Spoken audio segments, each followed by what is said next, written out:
कार्यकर्त्यांसाठी आगामी सर्व निवडणुका ह्या काँग्रेस पक्षाने स्वबळावर लढवल्या पाहिजे, तरच कार्यकर्ते पक्षाचे मन लावून काम करतील आणि पक्षाला बळकटी मिळेल, असा सल्ला खासदार डॉक्टर कल्याण काळे यांनी काँग्रेस पक्षाचा आढावा बैठकीत दिला। पैठण येथे आज पैठण तालुका आणि शहर काँग्रेस कमिटीची आढावा बैठक पक्ष निरीक्षक माजी खासदार तुकाराम रेगे पाटील, आमदार तथा निरीक्षक राजेश राठोड, खासदार तथा जिल्हा अध्यक्ष डॉक्टर कल्याण काळे, प्रदेश सरचिटणीस खालेद पठाण, प्रदेश सरचिटणीस प्रकाश मुगदिया, जिल्हा उपाध्यक्ष किरण पाटील लोणगावकर, पैठण तालुका अध्यक्ष विनोद पाटील तांबे, शहर अध्यक्ष निमेश पटेल यांच्या मार्गदर्शनाखाली संपन्न झाली।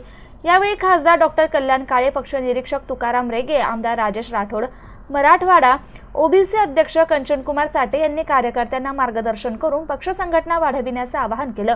यावेळी आढावा बैठकीसाठी माजी सभापती मोहम्मद हनीफ, रामनाथ चोरमले, माजी नगरसेवक रफिक कादरी, हमीद खान, संभाजी काटे, योगेश जोशी, सदानंद खडसन, रवींद्र आमले आदी पदाधिकारी आणि कार्यकर्ते उपस्थित होते। प्रास्ताविक विनोद तांबे आणि आभार निमेश पटेल यांनी मानले। गौतम बनकर, MCN न्यूज, पैठण।